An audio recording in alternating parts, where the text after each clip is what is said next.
na pagkain kanyang ugali.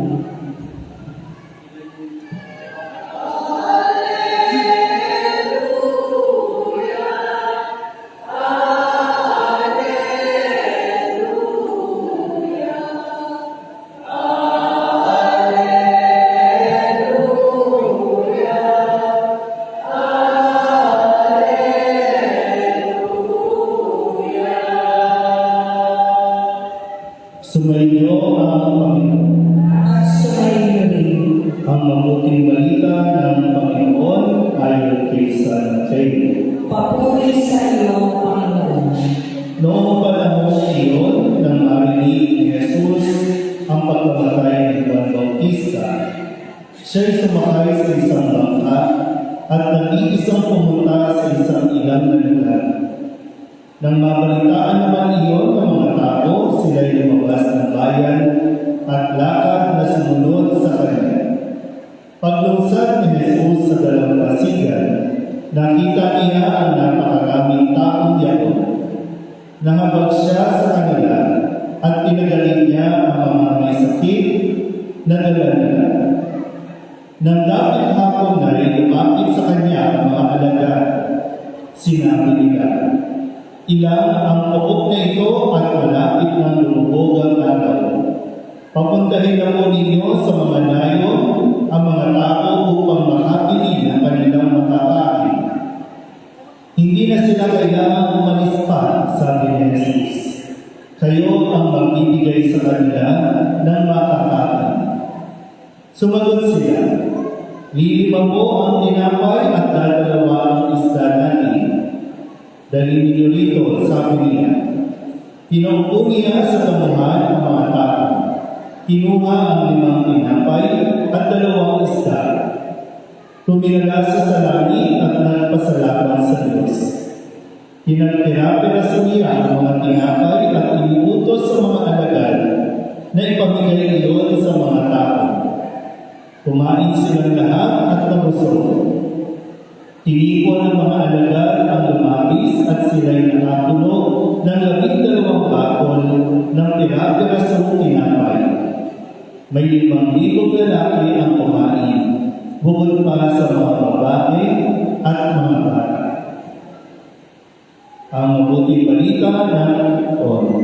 Pinupuri ka namin, Panginoong Jesucristo. Isang magandang gabi po sa inyong lahat. Palapakan natin ang Poong Jesus Nazareno. Sa pang-apat na araw ng pamamalagi ng Poong Jesus Nazareno dito po sa ating parokya, sa lugar na nasasakupan ng ating simbahan. Sa loob ng 4 na araw ay sinikap na maipakita sa mga tao ang imahe ng Poong Nazareno. Totoo naman, magpasa hanggang ngayon, kahit nung nandito pa sa lupa si Kristo, ay talagang hindi siya nakikirmi. Palipat-lipat siya ng lugar, palipat-lipat ng bayan para maghatid ng pag-asa sa mga tao. Hindi lang basta magpagaling, kundi mangaral at ibigay sa mga tao ang dapat na matutunan nila. Sabihin nga muna sa katabi ninyo, kinahabagan ka ng Nazareno. Tandaan niyo po ha, alam ng Panginoon ang ating mga sitwasyon. At yun yung kailangan natin makita o marinig. Kasi mahalaga yung nakikinig tayo sa Nazareno. Hindi lang yung basta lalapit tayo at aawa. Hindi lang yung kundi ano ang sinasabi ng Nazareno. At kung mapapakinggan mo yan, doon mapasok ang grasya na hinihingi mo.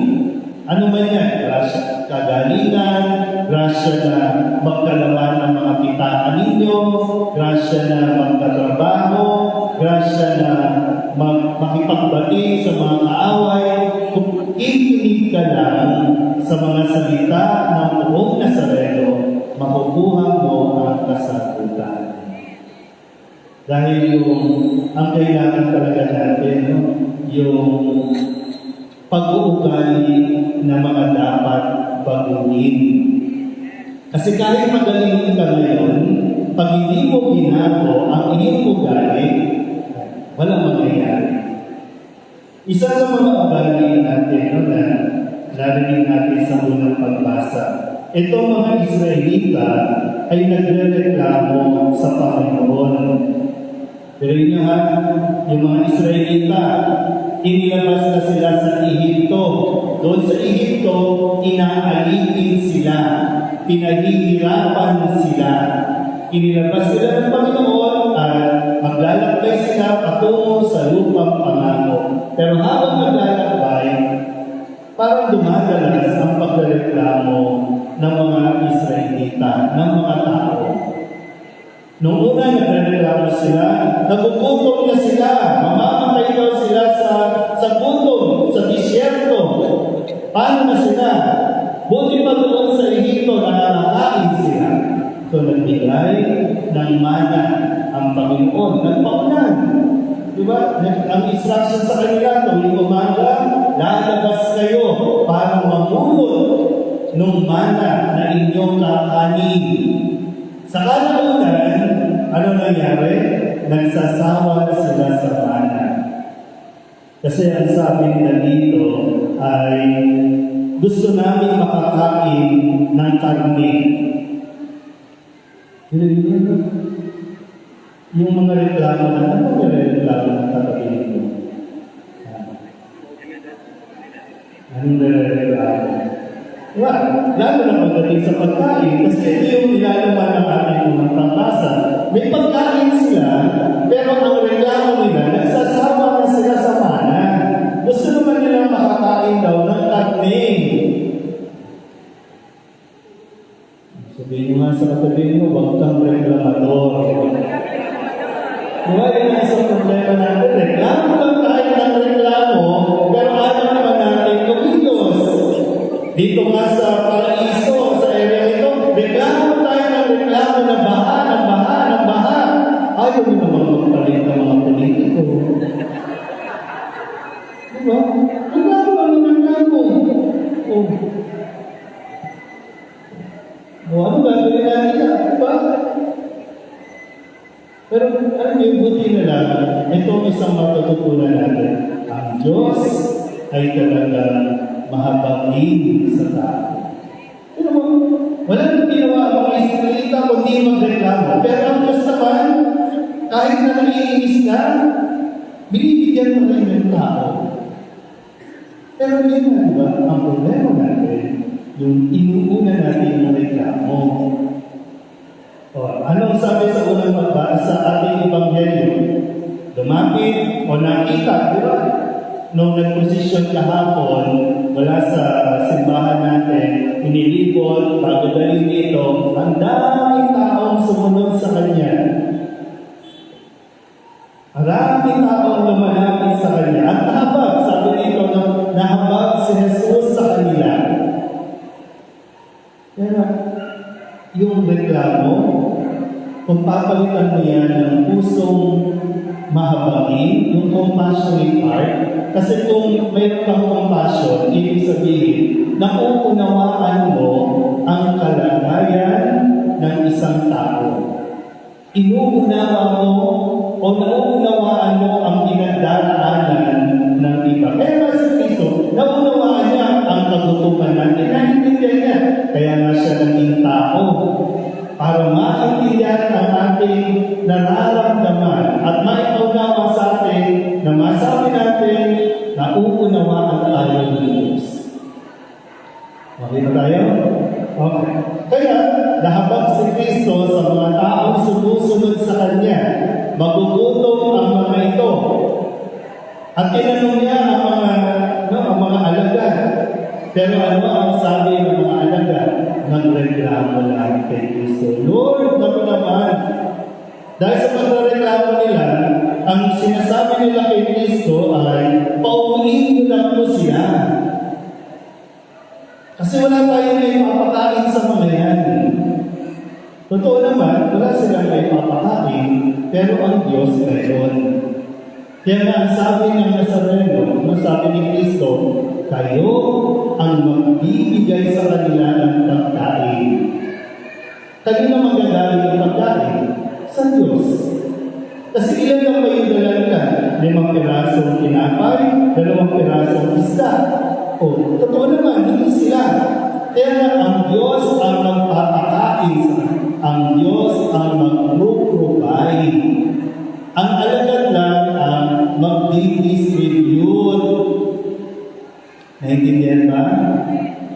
Sabihin niyo sa katabi niyo, taga-abot ka lang. Sabihin niyo sa katabi niyo, taga-abot ka lang. Pero hindi sa atin, hindi mo kalinuman. Sa Diyos at nanggagaling ang biyaya. Taga-abot lang tayo. Kaya lang, pag ibinigay sa atin, feeling natin atin yun, kaya binagdadamot natin. Di ba, pinapaalala natin, yung mga 40s, hindi kanila yan. Kala mo, galing sa bulsa nila, hindi. Yung mga ayuda na natanggap ninyo nung binaha kayo, hindi galing sa tao, galing sa Diyos. Pero kung tayo, pinamumukha sa atin na may utang na loob kayo sa akin. Lagi nawawala sa picture ang Diyos. Pero kapag wala na tayo, kanino ang takbo? Kanino ang reklamo? Sa Nazareno. Lord, bakit ganito ang buhay? Hirap na kami. Sino ba nagpapahirap sa atin? Tayo din naman. Pero kung magkakaroon tayo ng pusong makakain, yung mauunawaan natin, diba sa mga kabataan na narito, kung mauunawaan mo at magkakaroon ka ng maunawaing puso, hindi ka magrereklamo kung ang ulam nyo ay galunggong o gulay. Ipagpapasalamat mo dahil alam mo kung gaano kahirap o pinaghirapan ng mga magulang mo na may maipakain sa inyo, may maihain sa mesa. So, kaya nagreklamo kasi nagiging sakin tayo na dapat ibigay sa atin yung the best. Dapat fried chicken, dapat lechon, dapat crispy pata. Pag pinakain mo naman, may sakit ako, Lord.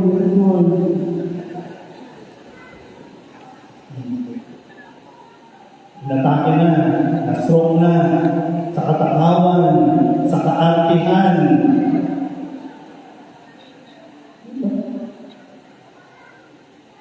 Ganyan po ang mensahe ng Poong Jesus na Nazareno sa atin. Hindi sa magreklamo, matuto tayong magpasalamat sa kung ano ang meron. At magugulat ka, hindi ka mauubusan at hindi ka magugutom kung hindi ka lang magreklamo. Kung sawa ka na, gusto mo makatikim ng masarap-sarap, mamantikaan ang iyong mga labi, hindi magpusti ka, magtrabaho ka.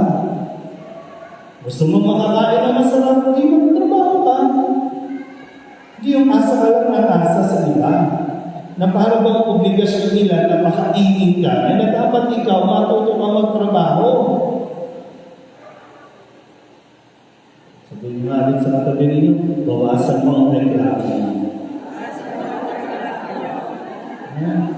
Bawasan ang reklamo, ha? At damihan mo ang pasasalamat.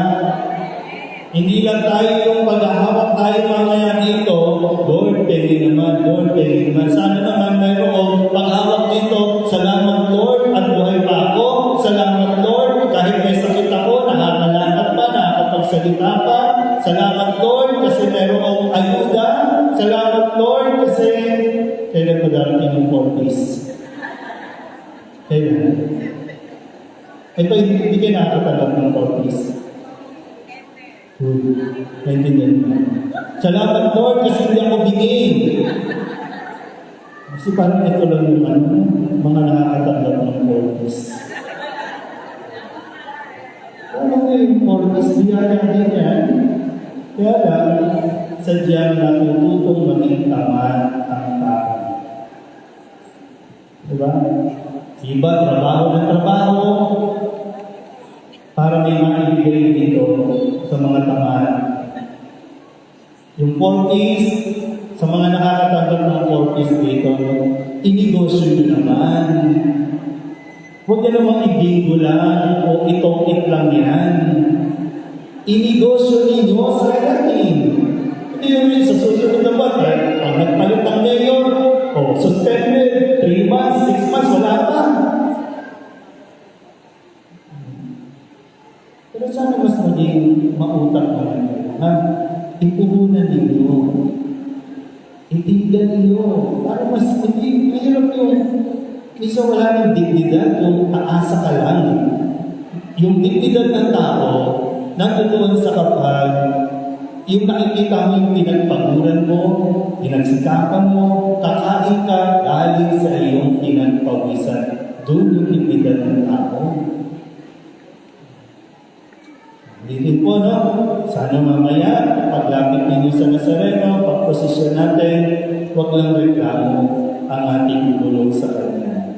Kundi sabihin din natin, isipin natin, ano yung mga dapat nating ipagpasalamat sa Nazareno.